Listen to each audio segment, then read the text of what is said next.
screenplay I ever wrote was called Die, Harry, Die.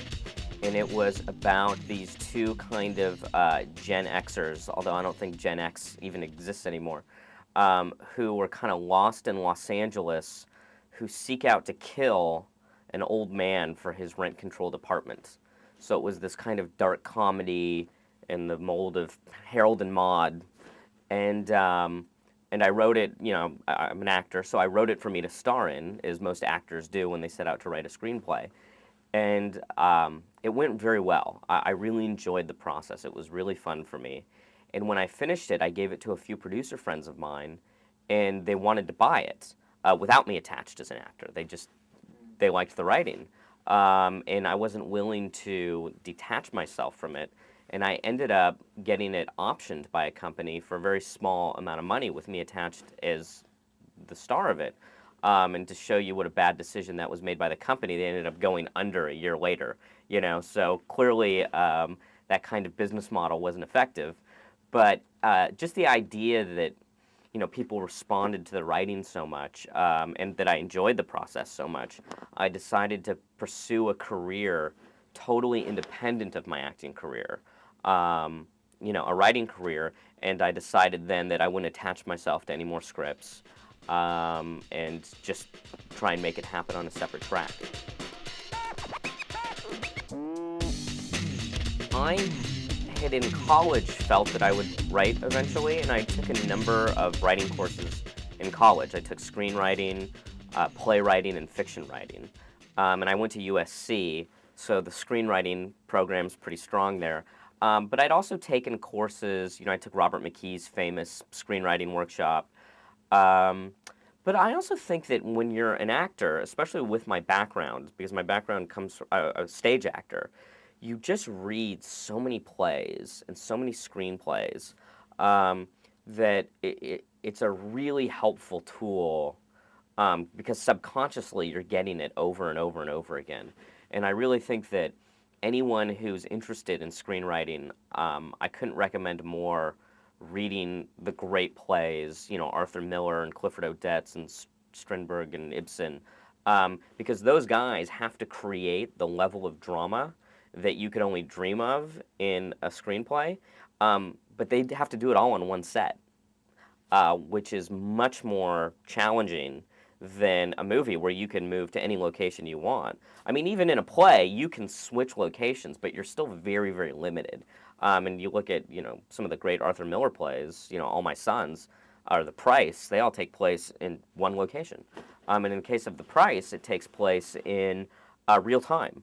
So the entire 2 hours is the actual 2 hours that you're watching on stage. So that kind of skill can be very, very helpful to any kind of writer. I had written several screenplays after that initial one I talked about, and each script furthered my writing career. You know, Die, Harry, Die got me kind of started. Then my next script got me a manager who is a very, very good manager, you know, very high-level manager. And then my next script kind of blew up and was the spec of the week, in which it gets sent all over town, and many studios are seeing it all in a one weekend period, with the hope being that on Monday morning there's going to be a bidding war over your script.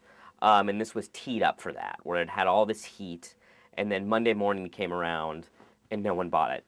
But nonetheless, many, many producers wanted to meet with me, so I ended up taking about 50 meetings with producers all over town, executives at studios, and got signed by an agent as well.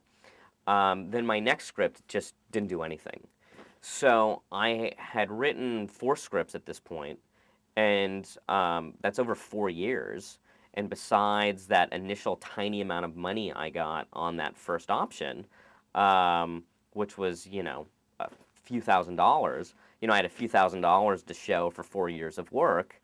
And I was, you know, a little depressed about that I was feeling like I was making a tremendous amount of progress and at the same time not breaking through in any kind of significant way. So I took a look at my scripts and just was trying to reassess what was happening. And then I realized that I was writing movies I didn't want to go see. That I was writing movies that I was trying to sell, that I thought would be successful in the marketplace. They were all comedies.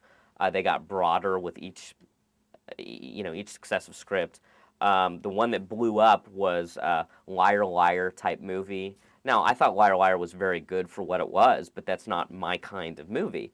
So I kind of made this decision after 4 years of, progress, but as I was looking at it at the time, failure. Although I don't really think it was, but that's how you feel in the moment.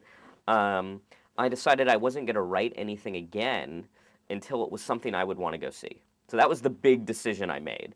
I was on Gilmore Girls at the time as an actor. Most writers who haven't sold a script are trying to write themselves out of their day job. They're usually assistants and don't want to be assistants anymore. And I thought, I have this perfectly healthy acting career. Why am I writing these types of movies? So I didn't write anything for months.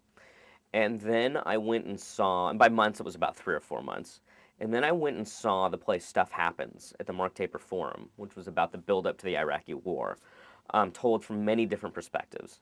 And I was so inspired by this play. It was so amazing.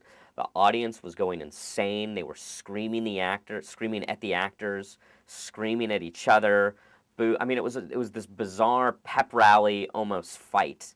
And I thought to myself, this is why I became a writer. This is why I became an actor, because of this. I love this. So as I walked out of the theater, I told myself, that's what I'm writing next. I mean, I literally made the decision. I'm going to write something like this. I have no idea what it is. And literally within 60 seconds, I thought a Recount. Just the idea, well, what about the Florida Recount? Maybe there's something like this that I could do with that. But I had no idea what it would be. I didn't even really follow the Recount very closely when it happened. I was pretty disgusted by the whole thing and didn't watch it.